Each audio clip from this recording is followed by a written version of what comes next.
Kayak sebetulnya di lagu Belajar Melupakan ini tuh gue marah banget. Gue marah banget sama orang, tapi gak usah lah kita marah-marah ke dia dan menyakiti hatinya dia gitu. Jadikan ini aja gitu. Tapi that's why I do it for myself. Aku merilis itu keluar. Iya, betul. Gitu. Karena kan ya energi tidak bisa dihilangkan, hanya bisa berubah bentuk kan gitu. Jadi daripada kita marah-marah ke orangnya, lo tuh ya tahu nggak gitu. Nah ini sih udahlah buang-buang tenaga. Mari kita compose marahnya menjadi seperti apa dan kita bisa keluarin itu terus-menerus. Halo Sobat WK, ketemu lagi bersama saya Kintoko di podcast Kinari. Hari ini saya kedatangan penyanyi, dia juga presenter, dia penyiar radio, dia host juga. Istimewa pokoknya, pekerjaannya banyak sabrek. Kita sambut Indi Arisa. Yeay! Jadi apa? Mbak Indi itu apa sebenarnya? Host, penyanyi, main acting juga pernah ya? Kalau mau nambahin boleh sih. Ntar dulu sebutin.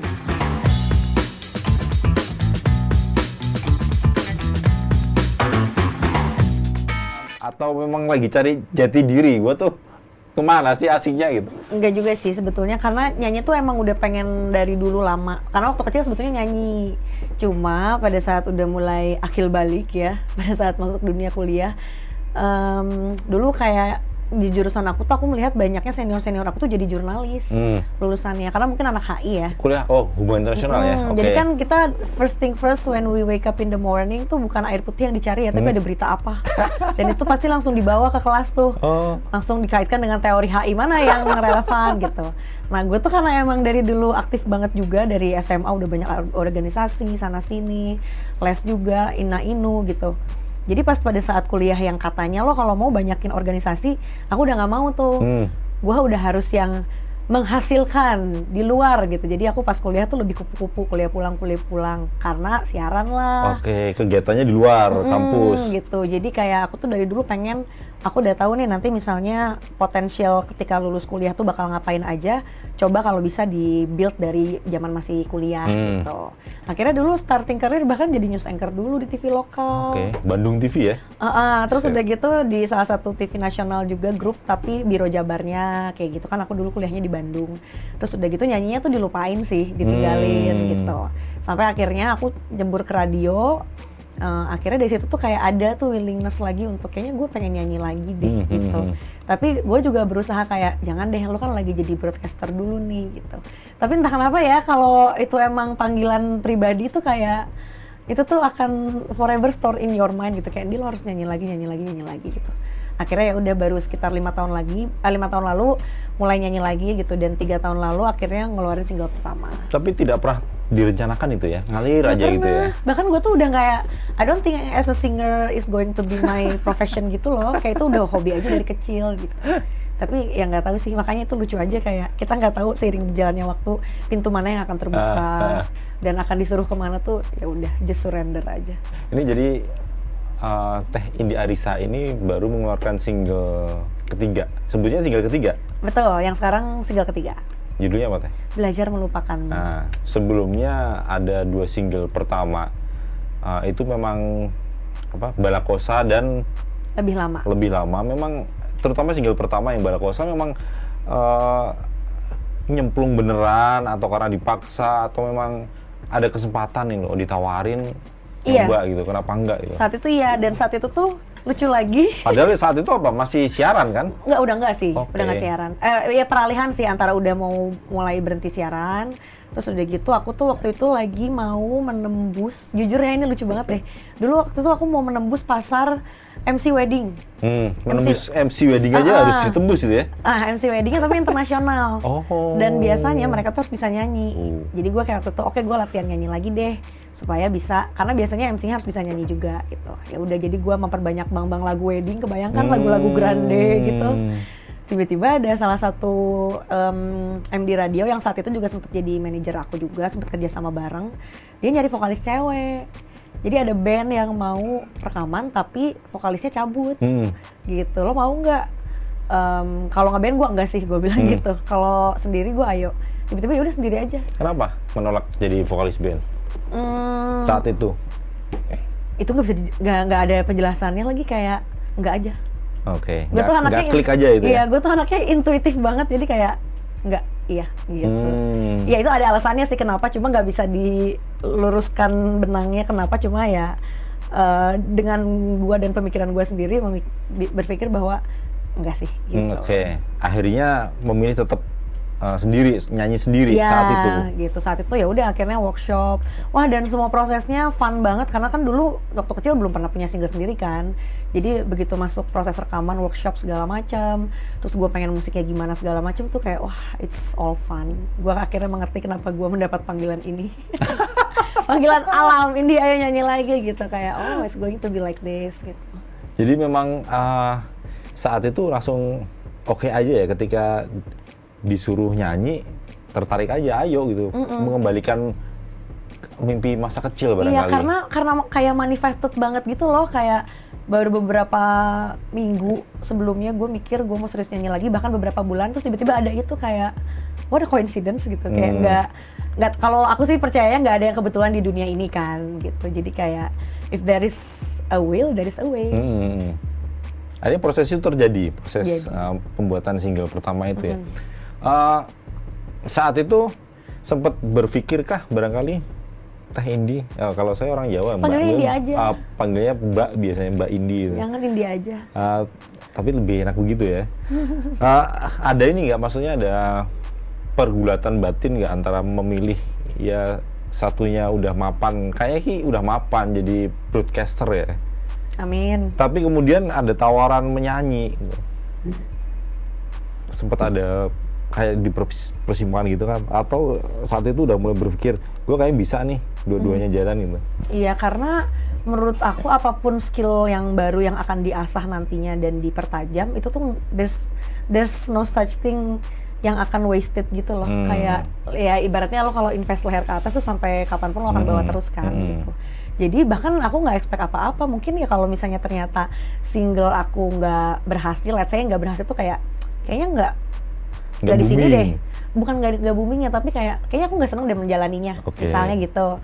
Nggak apa-apa kalau misalnya aku ternyata cuma jadi penyanyi let's say wedding tadi gitu, atau mungkin nyanyi di depan keluarga juga nggak apa-apa gitu.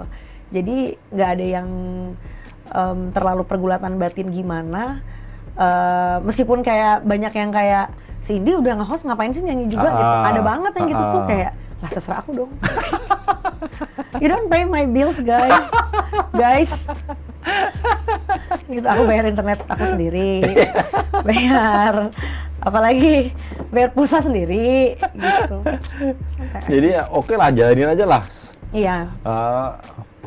Proses kreatifnya memang karena memang dari bener-bener terdorong keinginan sendiri, atau memang ternyata circle kanan kirinya emang mendukung untuk gue nyanyi itu? Itu iya, cuma some way juga lo harus temukan juga sih gitu, kayak ya seperti pada umumnya lo mau melakukan apa, mau menjadi apa, lo harus surrounded by like-minded people gitu, harus dengan orang-orang yang sama gitu. Dan akhirnya ketemu lagi circle-circle yang menunjang gitu, orang-orang pada proses, dan itu tuh semua pada prosesnya ketemunya gitu. Itu akhirnya ketika tadi seleksi audisinya lolos ya itu yang MC Wedding Internasional itu? Enggak, akhirnya. Meskipun bisa nyanyi? Akhirnya jadi nggak kesana, udah deh nanti kayak aduh gue pengen ngomong sesuatu tapi janganlah, over aja. Tapi jadinya paket komplit ya, kalau ada Indi Arisa bisa nge-host, bisa nyanyi juga, jadi dapetnya double itu loh. Iya, tinggal nanti kalau misalnya ada mau paket mana, nyanyi aja, mau saja nyanyi sama MC bisa diatur. Tapi kalau presenter harus bisa ngelucu nggak? Enggak sih, karena aku bukan tipe yang ngelucu sama sekali lagi. Jadi itu ya yang akhirnya aku menyadari juga, udahlah semua udah ada marketnya. Oke. Gitu. Jadi kalau mau dengerin melawak ya harus panggil lah itu pelawak sendiri, komedian ya. Maksud aku kayak misalnya nih gue mau jadi pembawa acara gitu, nggak harus lucu juga gitu, nggak apa-apa, tetap ada marketnya juga kok yang nggak harus lucu. Ntar kalau misalnya dia butuh yang lucu ya dia paling nggak pakai aku, pakai yang lain kan. Tenang aja, rezeki nggak akan ketukar. Ini boleh cerita soal single ketiga, Belajar melupakanmu. Belajar melupakanmu. Sampai ini kalau Sobat WK googling di Jagat Maya, ada nama Ade Govinda di single Belajar Melupakanmu Indi Arisa. Boleh cerita prosesnya seperti apa, butuh berapa lama, kemudian kenapa beliau yang digait, termasuk Kak Iyong. Reska. Iya, namanya Reska. Shout out buat Reska. Gitu. Karena di single sebelumnya juga melibatkan beliau Iya. gitu. Monggo. Jadi kalau misalnya Reska, dia tuh emang songwriter yang, jadi sampai saat ini aku jujur masih belum pede untuk nulis lagu sendiri. Tapi meskipun akan dan harus sih gitu. Jadi aku masih yang case-nya, Reska, gue punya cerita gini-gini, tolong tulisin. Gitu. Abis itu kita workshop bareng kan. Gini, enggak mau gini-gini. Sebetulnya kalau kata orang itu harusnya udah ditulis Reska Iyong dan Indi. Cuma nggak tahu kenapa gue kayak, lu aja. Oke. Gitu. Terus udah gitu. Itu masih ngerasa apa sih, nggak pede apa gimana nulis? Masih ngerasa cringe, jadi pas udah baca lagi, geli lagi. Kayak, gitu. Oke. Dan itu sebetulnya hal yang common, cuma memang belum lah gitu. Jadi gue menghargai setiap prosesnya, karena kalau lo dari awal mencari perfection, lo nggak akan mulai gitu. Jadi biarlah ketika nanti misalnya lo udah mencapai satu milestone tertentu, begitu lo lihat lagi ke belakang, hihi lucu gitu kan, itu tuh seru gitu. Aduh, manusia tuh jangan langsung kayak aduh nggak manusia gitu. Ya udah, akhirnya kalau Reska gitu sih. Bahkan sampai ada satu lagi, nanti lagu berikutnya juga masih sama dia. Bahkan itu tadinya mau jadi single kedua, cuma kayak seiring berjalannya waktu antara aku dan tim kayak kalah pitching ya. Jangan lagunya ntar aja gitu. Mending ini dulu gitu. Karena timelinenya kan lebih sesuai gitu. Masih ceritanya masih nyambung segala macem. Lalu kalau sama Mas Ade, aku kenal beliau juga karena aku interview beliau. Gitu waktu itu. Ada di apa ya, di Inventory itu ada. Betul, ada nama programnya Territory, teman cerita ya? Inventory. Itu zaman masih virtual pula. Aku saat itu masih di Bandung, interview Mas Ade sama Mas Fadli Padi virtual, and then dari situ Mas Ade nanya mau dong buat nge-host di label My Music gitu, karena kan Mas Ade juga banyak artis-artisnya yang lain, termasuk ketika karya dia juga rilis, aku yang nge-host. Lama-lama berikutnya banyak lah, Mika Tambayong, Anji, terus Cakrakan, banyak lah gitu, sampai yang baru ada Syahrafi juga. Semuanya benar-benar aku, jadi kayak My Music tuh udah jadi another family aku di Jakarta juga gitu, selain Inventory. Lalu akhirnya kan ngobrol juga kan sama Mas Ade, Mas aku tuh mau lanjut bikin single lagi, oh iya gimana gitu. Terus akhirnya terjadilah yang kedua yang lebih lama, kemarin Titip Edar jadinya di My Music juga gitu. Lalu yang sekarang itu dibantu sama Mas Ade untuk mixing masteringnya sih. Gitu, jadi pas aku udah dengerin hasilnya, udah beres, aku take vokal, Mas gini. Di udah deh, mixing masteringnya hadiah ulang tahun aja sini. Enak ya? Jadi aku tinggal langsung bilang, Mas aku mau gini, coba ini kayak gimana. Oke, revisi berapa kali, dapat ketemu langsung gitu. Karena kan maksudnya ya dia sangat kompeten di bidang ini ya gitu. Jadi dia juga been through a lot, udah banyak segala macam. Kadang ada aku yang kayak nggak mau, aku tuh pengennya kayak gini. Dipercaya sama aku. Ini tuh kalau gini mendingan gini. Oke, gitu. Jadi dia juga ngasih taunya tuh enak gitu. Kadang itu sih proses yang serunya ya, untuk bikin sesuatu yang let's say idealis gitu, kayak lagu, menyanyi gitu. Nggak ada kesulitan berarti ya, lempeng aja ya, lancar aja tuh jalan terus sampai akhirnya enggak juga jadi. Sih, bukan berarti itu nggak mudah ya. Oh itu jungkir balik roller coaster banget tetep sih. Ya? Tetep lah. Terutama jadwal nih pas ini. Itu lumayan. Terus karena aku tuh kerjainnya di Bandung semuanya, jadi aku percaya bahwa aku harus take ulang tuh di Bandung dari zaman dulu kan bikin demonya tuh bedroom studio lah ya di rumah aku. Bikinnya juga dulu cuma colok gitar, terus aku pakai mic dynamic gitu. Udah jadi tuh itu demonya dari 2020. Terus pas kemarin akhirnya, oke lagu ini yang mau digarap, oke kita take serius di studio. Rasanya nggak dapet, aku sampai take gitu? ulang. Feel-nya nggak dapet gitu ya? Nggak dapet, pokoknya gue pengen vibe-nya kayak waktu gue take demo ini di kamar saat itu, di bedroom studio gitu, yang cuma ada 4 orang di situ. Terus kayak lightingnya juga dimainin gitu-gitu kan. Akhirnya pas take ulang, aku bikin setnya yang se-bedroom studio mungkin. Aku take-nya duduk di bawah. Dan tetap di Bandung? Tetap di Bandung. Jadi balik lagi ke Bandung, take lagi. Terus duduk di bawah, aku bawa selimut aku. Terus aku juga suka koleksi kristal-kristal, batu-batu kristal gitu. Bukan batu ginjal ya, coy. Akhirnya di bawah itu udah dapet moodnya, sejam beres take-nya. Oh ya. Sedangkan yang sebelumnya kayak 4 jam, nggak dapet nih rasanya. Akhirnya aku sama Reska itu kayak, Di udahlah kita coba lain waktu, jangan dipaksain. Oke. Emang itu tuh nggak bisa dipaksain, harus jadi sekarang, nggak kayak kerja gitu. Nggak kayak MC bungkus udah pulang, ini kayak belum dapet ya udah ntar lagi aja. Kerja kreatif begitu ya. Take time aja dulu gitu. Sampai akhirnya puas lah dengan apa yang aku kerjakan. Jadi Indi Arisa ini rekaman lagu belajar melupakanmu selimutan jadinya ya. Selimutan. Luar biasa. Sekozi mungkin. Karena kan apa sih yang mau di-deliver dari lagu gitu. Dari gue cuma bikin podcast sama lagu beda kan, pasti pengen rasanya yang di-deliver kan. Iya. Yang rasa itu yang nggak akan pernah bisa terbayarkan dengan diceritakan di podcast berapa episode pun. That's different. Gitu. Jadi orang musisi, penyanyi kalau rekaman ya di studio itu biasanya ya. Ini Indi Arisa ada di kamar pakai selimut. Ceritanya unik nih. Tapi sekali rekaman langsung jadi, karena udah dapet moodnya, udah dapet feelnya, dapet. Itu take kedua berarti kan sebetulnya. Iya. Bahkan kalau dari demo jadinya take ketiga. Gitu. Jadi setelah di Bandung ACC langsung. Akhirnya pas aku dengerin, wah ini udah dapet rasanya. Bungkus gitu. Jadi begitu single ketiga akhirnya dirilis ke industri musik Indonesia, lega atau ternyata ini ya jadi pemicu untuk gue harus bikin mini album nih, Ada lah, karena sekarang kan baru ngeluarinnya single gitu. Kebayang, wah it's gonna be fun ketika aku bisa merajut dari lagu satu ke lagu berikutnya dan seterusnya dalam satu album atau mini album gitu. Itu pasti akan lebih kaya lagi unsur ceritanya gitu, dan itu harus dipikirin banget sih, kayak seseru apa nanti cerita yang mau dikemas dan cerita apa aja yang mau aku ambil untuk diperdengarkan kepada orang banyak gitu. That's the perks of being artist, seniman nggak sih gitu, kayak lo being vulnerable with your story and then you deliver ke semua orang gitu.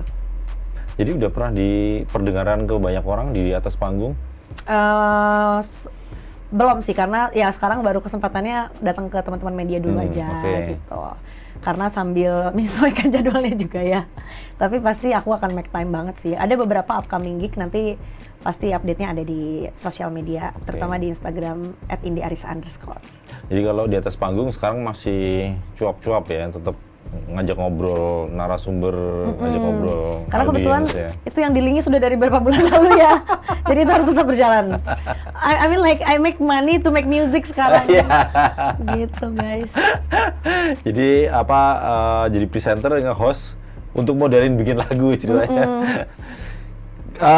Nantinya akan kemana? Akan coba fokus dua-duanya sebisa mungkin atau akan memilih itu barangkali? Selama masih bisa dijalani dua-duanya berbarengan, kenapa enggak? Karena buat aku tuh, ya mungkin kalau aku cuap-cuap segala macam tuh kadang kayak I do it for orang-orang di sekitar aku gitu ya. Aku melayani mereka gitu, maunya seperti apa, dan mencoba menyampaikan atau mendeliver apa yang mereka mau deliver gitu. Nah kalau di nyanyi dan di musik tuh kayak I do it for myself gitu. Jadi menurut aku, it's something to make me stay sane juga gitu. Dan dengan cara itu, jadi aku kadang suka menyadari bahwa, berpikir bahwa harus seimbang gitu, apa yang lo lakukan buat orang lain dan yang lo lakukan buat diri sendiri gitu. Pokoknya semuanya harus find its balance lah, gitu. Sekarang porsinya masih tetap pekerjaannya, tetap banyakan MC ya? Sekarang sih sebetulnya udah lumayan cukup equal ya, apalagi ketika baru rilis karya baru kan pasti jadi banyak muter-muter, memperkenalkan, mempromosikan gitu. Dan itu aja udah cukup bikin aku seneng gitu. Jadi melelahkankah jadi penyanyi atau ternyata lebih capek naik panggung jadi presenter, jadi MC gitu? Dua-duanya ada capek dan senengnya sendiri sih. Kalau kalau nge-MC, nge-host, jadi presenter tuh serunya tuh kayak ceplos-ceplosnya tuh kayak silahkan gitu. Tapi emang durasinya lama ya. Kalau nyanyi kan kayak kumpulin energinya hanya untuk beberapa menit Oke, itu doang gitu. Karena kan itu yang bikin jadi magic, kayak you grab your energy and then you pointing out to others tuh kayak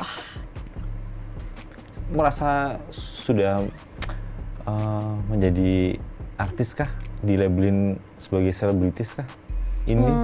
I never think that I won't need to be a celebrity or something. Oke. Tapi kalau to be an artist, seniman, artis ARTIST itu yes gitu, kayak ya being vulnerable as an artist tuh kayak it what make you human and makes me grounded gitu loh.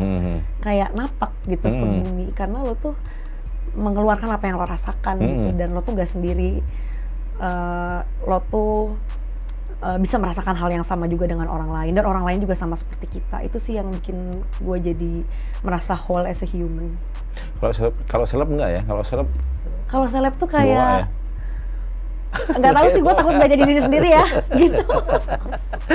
Tapi paling nggak menikmati Iya, masa-masa ini sekarang. itu harus banget gitu, karena apa sih yang kita cari ya di hidup ini selain being mindful dan fokus terhadap apa yang kita kerjakan in the now gitu, di hari ini, di detik ini gitu, cherish with every moment dan every person that I met gitu, kayak ketemu sama dirimu, ketemu sama teman-teman yang ada di studio juga gitu. Itu tuh kayak bikin kita ada di present moment aja. Kalau jadi penyanyi misalnya suatu hari ini tampil di atas panggung bernyanyi, kan Indi Arisa ini jadi sorotan, bener-bener fokus, jadi penonton akan melihat Indi itu. Tapi kalau presenter kan memang Indi harus bisa Killing time. Iya, betul. Artinya terutama bisa ketemu narasumber-narasumber hebat. Bahkan kalau lihat di Instagramnya pernah jadi MC untuk acara kepresidenan, kemudian beberapa kali ketemu pejabat, ketemu artis Agnes Monica juga salaman sama Indi Arisa. Bunda. Nah, perbedaan itu sebenarnya ini nggak buat Indi ya ngerasa ini nggak sih? Maksudnya gimana ya? Merasa dirinya itu akan Indi itu akan ngerasakan hal apa itu. Jadi kalau di atas panggung itu jadi fokus penonton. Kalau presenter kan kadang-kadang minggir nih, bukan fokusnya audiens itu Indi. Jadi ngerasa ini nggak nyaman aja nggak sih kayak gitu?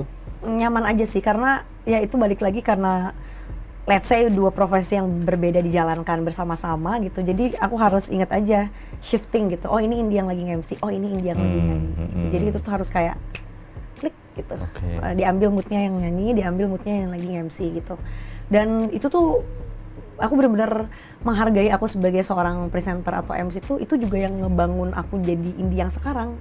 Dengan segala pola pikir yang aku punya, dengan apa yang tersimpan di sini gitu. Mungkin kalau nggak karena aku interview mereka itu, aku juga nggak akan kepanggil dan terdorong untuk jadi Indi yang penyanyi gitu. Karena they are inspiring me a lot. I'm so inspired by them.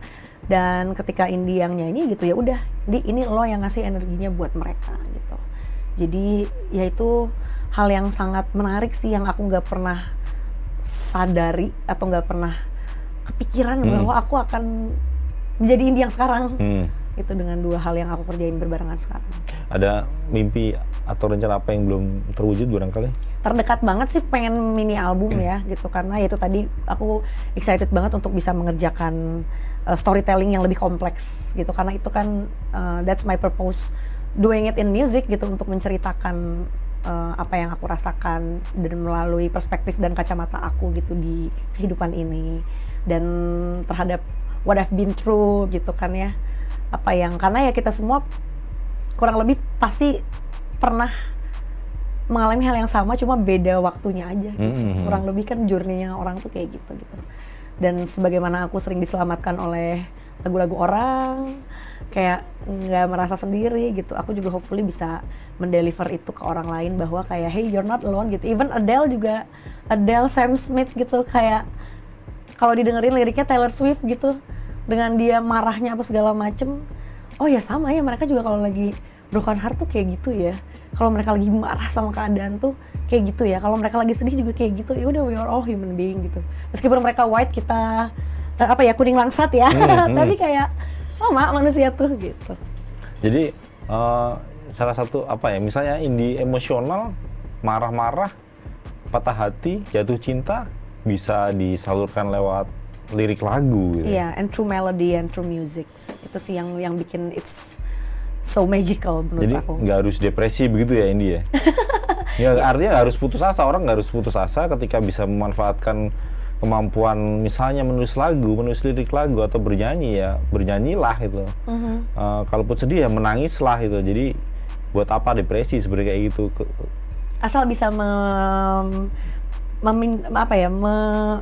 mentranslate itu menjadi form yang lain. Iya, betul. Itu dia. Kayak sebetulnya di lagu Belajar Melupakan ini tuh gue marah banget. Oh. Gue marah banget sama orang, tapi nggak usah lah kita marah-marah ke dia dan menyakiti hatinya dia gitu. Jadikan ini aja gitu. Tapi that's why I do it for myself. Aku merilis itu keluar. Iya, betul. Gitu. Karena kan ya energi tidak bisa dihilangkan, hanya bisa berubah bentuk kan gitu.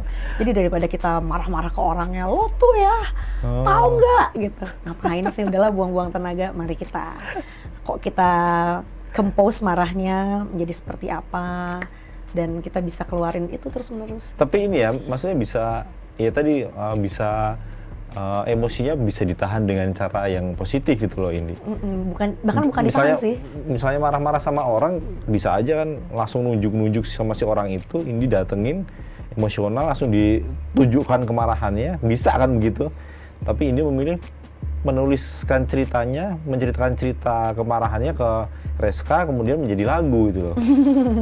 Nggak ke Reska sih, cuma kayak Reska membantu aku untuk marah-marah gitu. Karena ya buat apa kalau kita marah balik sama orangnya, bukankah kita juga tersakiti kan karena dia. What's the point kita menjadi orang yang sama gitu. Karena kita juga kalau nanti meluapkan marahnya ke satu orang itu, ya dia juga akan tersakiti kan. Kalau gitu never ending cycle dong. Mungkin nanti dia akan menyakiti orang lain lagi, atau aku akan menyakiti orang lain lagi. Terus gitu sampai muter lagi ke kita jadi karmic circle gitu. Janganlah gitu. Jadi jadikan form yang baik aja dalam bentuk karya sih. Itu nggak hanya emosional saat marah-marah ya, mungkin saat senang, saat sedih juga bisa melakukan hal yang sama. Betul, ya, gitu. Mungkin nanti kalau misalnya aku tiba-tiba lagi lovey-dovey fall in love, mungkin lagunya juga akan berbeda pasti. Itu makanya ditunggu karya-karya berikutnya. Ini barangkali punya kepikiran duet sama siapa gitu enggak? Atau pengen so far solo menikmatin sebagai penyanyi solo? Untuk duet sih belum, dan kalau ditanya pengen duet sama siapa belum kepikiran. Cuma kalau teman-teman yang mau ngajak, aku sih welcome. Gitu. Tapi kalau aku yang ngajak duluan kayaknya belum kepikiran. Cuma ya aku kan anaknya nggak pernah berencana. Iya, berencana, dan ibarat kata jangan menolak rezeki gitu. Kalau ternyata ada tawaran di bareng yuk ngerjain proyek apa, ayo let's go gitu. Karena aku nggak pernah tahu nanti akan jadi seperti apa, dan aku akan menemukan apa tuh dalam proses itu kan. Gitu. Kita nggak usah result oriented dulu deh, proses oriented dulu. Jadi sekarang kalau dari pagi ke malam apa yang dia lakukan? Banyakan porsinya, banyakan tetap nge-MC, atau sesekali udah mulai nyanyi nih ya, nyanyi di berbagai tempat, maksudnya nggak harus nyanyi di atas panggung gitu ini. Iya, itu dilakukan juga. Minimal nyanyi sendiri di kamar sih, itu udah pasti. Mandi juga pasti nyanyi. Dan aku juga mencoba untuk nulis terus sih gitu, sampai aku menemukan yang kayak oh ini melodinya udah pas nih gitu. Dan memperbanyak juga kayak digging lagu yang lama-lama misalnya gitu. Karena sekarang kan udah era digital ya. Gitu, jadi bisa lo mau cari tahu tentang penyanyi siapa dengan genre apa yang pernah impactful pada masanya tuh seperti apa, gitu-gitu tuh aku lagi lebih fokus lagi juga gitu. Karena untuk MC dan nge-host segala macam sih itu udah berjalan lah sesuai schedule lah gitu. Tinggal jalanin aja ya. Tanpa harus direncanakan, nanti akan ketemu saatnya sendiri. Sobat Tiga, terima kasih. Indi Arisa sudah berbagi cerita. Terima kasih sudah mendengarkan cerita Indi Arisa. Mudah-mudahan karirnya lancar. Amin. Ditunggu karya-karya berikutnya. Amin. Sebentar lagi Indi Arisa akan menyanyikan single terbarunya, Belajar Melupakanmu. Ketemu lagi di podcast Kinari berikutnya, dan tetap sehat. Terima kasih. Amin. Dadah. Terima kasih Indi Arisa. Bye. Jangan lupa subscribe ya.